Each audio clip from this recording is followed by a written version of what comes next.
này là gành hang nha mọi người. Mình sẽ đổ cái dốc này để đi xuống tới bên dưới cái chỗ mà mình thấy các bạn trẻ hay chạy lên cái con đường này để chụp hình nè. Wow, bây giờ mình bắt đầu thấy các bạn chụp hình rồi đó. Cái khe hẹp này nó xuống tới bên dưới rất là đẹp nha. Rồi mình đậu xe ở đây luôn ha.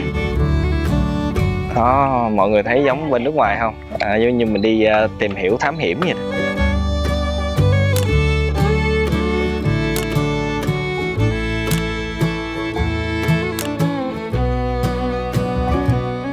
Cái hang nhìn rất là kỳ bí.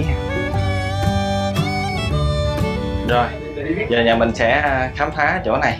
Đây. Thì con muốn bò ra cái chỗ đó thì con bò, nhưng mà chỗ này đây, mình đang đi qua cái đường hầm. Cái đường hầm này sẽ dẫn ra khe sung sướng và những cái hồ bánh xe này nọ. Đây, mình ra tới nơi rồi.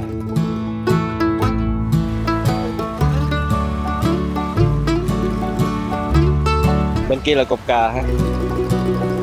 Mọi người thấy đằng xa kia không? Đằng xa kia là cột cờ đó. Đây là mấy cái mỏm đá mà mọi người ai có can đảm thì trèo ra những cái mỏm đá đó là chụp được những bức hình rất đẹp nha, nhưng mình thì không có gan này.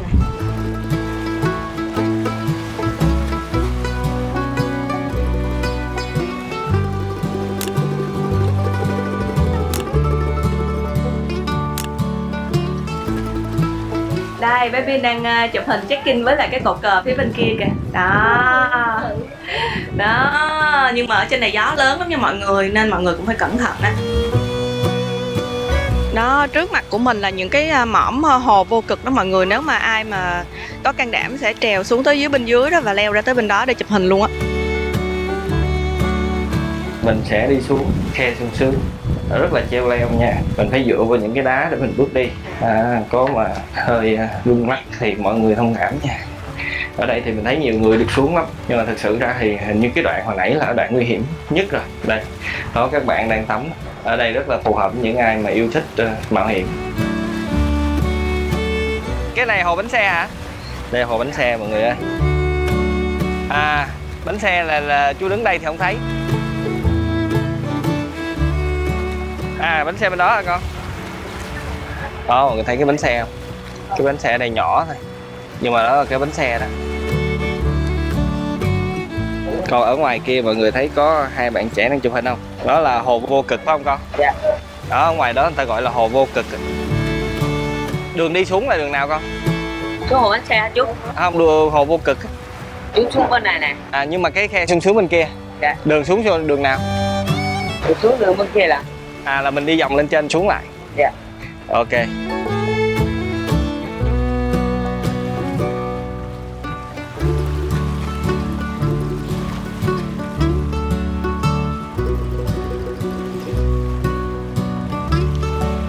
Đây là đường đi xuống khe sung sướng, nhưng mà đường đi xuống không thấy sung sướng chút nào. Đây, ở đây có thể thấy được này. Đây có thể thấy được một phần khe sung sướng. Bây giờ mình sẽ cố gắng mình đi xuống thêm nữa để ra cái mỏm kia để mình quay. Đây, vất vả leo xuống. Mẹ Bi với Bin thì còn đứng ở trên kia kìa. Đây, mọi người chụp hình rất là nhiều. Đây là nguyên cái khe sung sướng.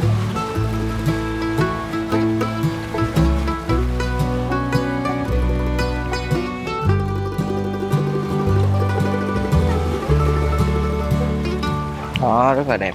Cái phía xa kia chính là hồ vô cực. Mọi người thấy mấy cái resort á, họ xây cái hồ bơi tràn viền á để có cảm giác thì họ gọi cái đó là hồ bơi vô cực.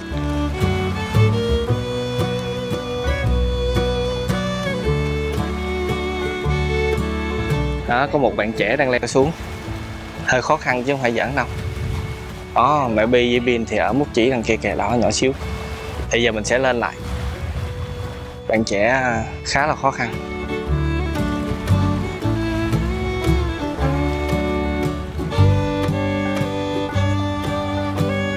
Mình đang quay trở lại đường hang nối liền xuyên qua núi. Đó, mình trở về.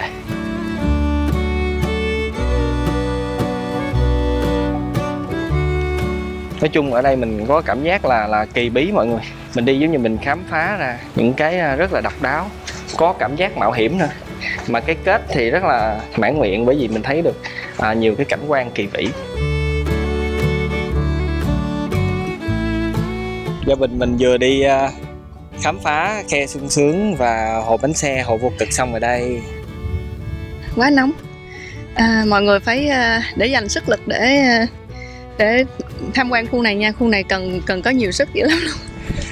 Và đặc biệt là nếu mà dẫn theo bé thì bé chỉ có thể đứng ở trên tham quan thôi, chứ không thể nào bơi xuống, không thể nào mà leo xuống dưới được đâu nha mọi người, rất là nguy hiểm.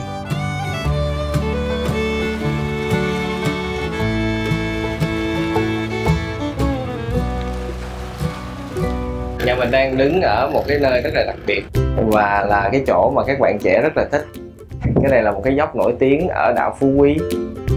Đây là cái chỗ mà mọi người sẽ gửi xe. Có một cái bóng cây cho nên là xe mình sẽ mát. Còn phía đối diện mình có quán cà phê, có quán bia nè, Bia Chiêu Sài Gòn. Rồi đây mình sẽ quay cho mọi người xem hoàn cảnh của cái dốc. Mọi người thấy không? Ở dưới là đó những cái bờ đá, phía xa là thuyền. Rồi đây là nguyên con dốc luôn. Đó, rất là đẹp.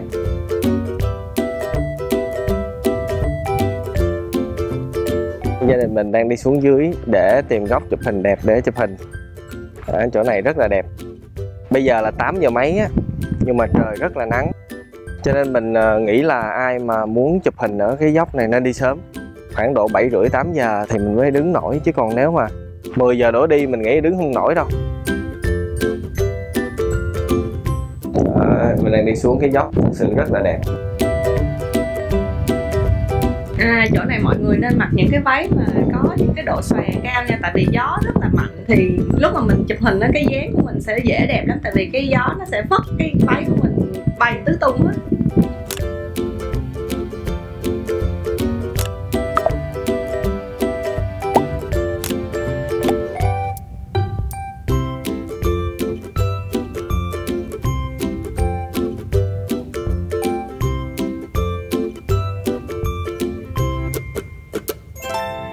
Đây là Vịnh Triều Dương.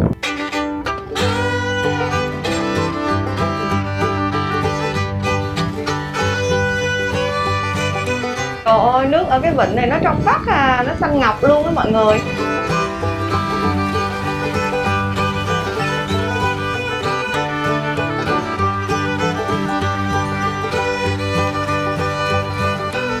Đó, men theo con đường bằng bê tông thì nhà mình sẽ đi vào Vịnh Triều Dương. Hồi nãy đi ngang qua một cái bảng thì nhà mình thấy đó là đây cũng là nơi mà ngư dân người ta tránh bão.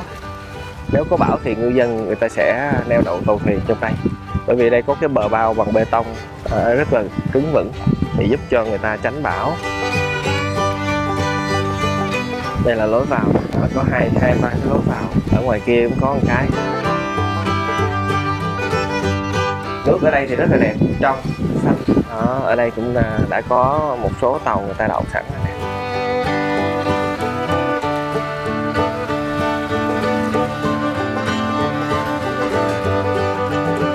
Nắng quá mọi người ơi, phải tha kem chống nắng và chống nắng đầy đủ nha. Đây là chỗ mẹ Vi sẽ chụp hình đây mọi người. Chỗ này là một cái chỗ rất là đẹp.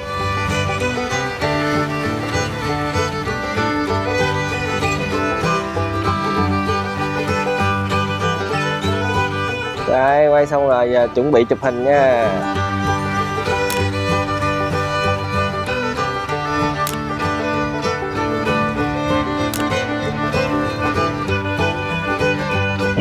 Bên tay phải của mình là Nghĩa Trang và biển nè mọi người. View đẹp dễ sợ. Đó, trên kia là những cái cánh quạt gió đang quay luôn á. Thì cái con đường đi nên nó sẽ nằm bên trái nha. Khu vực này là mình sẽ thấy có một cái hạt bằng cỏ tranh mọi người, sắp tới cái con đường chi nên rồi đó. Thật ra ở đây nó có những cái con hẻm nhỏ nhỏ là hai bên đều là cỏ tranh hết mọi người, đều có thể đi vào đó để tạo những bức hình đẹp. Phía sau mình là đường Chị Nên, đó là đường hai bên có cái dàn cây cỏ tranh rất là đẹp mà mọi người hay đến chụp hình check-in dạo gần đây.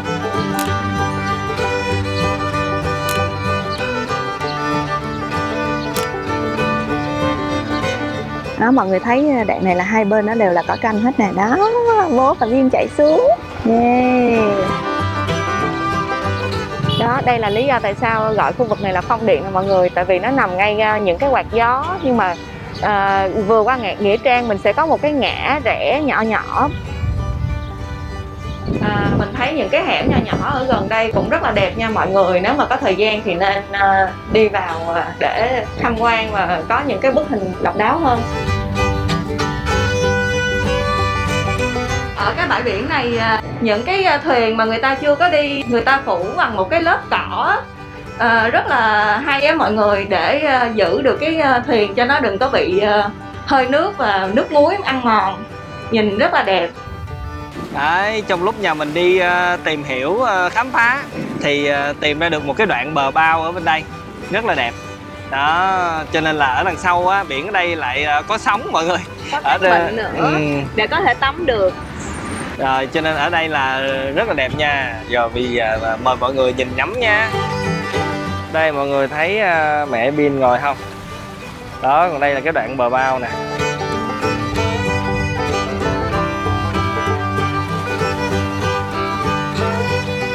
Biển ở đây thì lại có sóng. Cái này hình như là biển hướng Tây nè. Còn bên cái mặt mình ở bên khách sạn là biển hướng Đông thì không có thấy sóng. Mặt trời là lặn bên phải đây nè. Đó, ở dưới biển là có các bé đang tắm. Ở bãi này tắm được á, có cát mình thấy là sạch á. Ở đảo bình thường mình thấy là bãi sỏi không à. Ở đây bãi cát có thể tắm được. Mình nghĩ đây là tiềm năng phát triển du lịch rất là lớn. Thì ở đây người ta đã làm sẵn những cái bậc thang rồi để dẫn xuống biển. Mặc dù đây chỉ là một cái đoạn ngắn thôi, nhưng mà mình nghĩ tương lai sẽ là người ta làm hết bờ bao giống như đảo Lý Sơn vậy. Một cái đường bờ bao rất là đẹp xung quanh đảo. Thì muốn phát triển được du lịch thì nên làm như vậy. Mình thấy là chắc là tương lai ở đây cũng sẽ giống như vậy.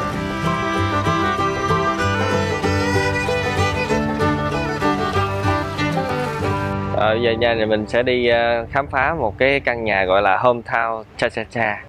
Đây, nhà mình đi nha. Mình nghĩ là mấy bữa nữa mà người ta xây sửa lại thì cũng sẽ không còn nữa. Cho nên bây giờ mình phải đi.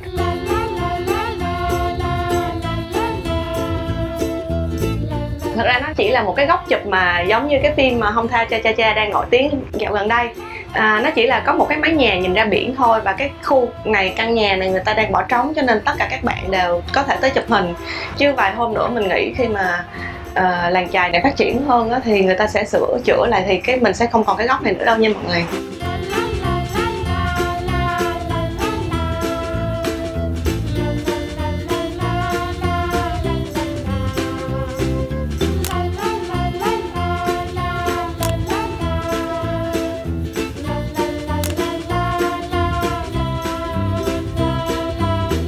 Bây giờ mình đang đi vô cái đường bờ kè Lăng Cô rồi mọi người, nhưng mà người ta đang xây dựng nha, cho nên là chưa có hoàn thành, nó chưa có thành cái gì hết, chưa có thành hình. Rồi mình cứ đi thôi. Mấy cái cục này là để giảm tránh bão khi mà có bão lớn nha mọi người.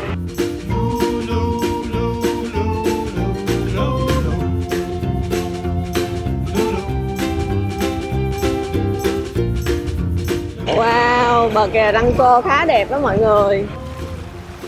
Đó, ghe thuyền tàu người ta bắt đầu vô đây tránh bão nè, khi mà người ta không đi biển.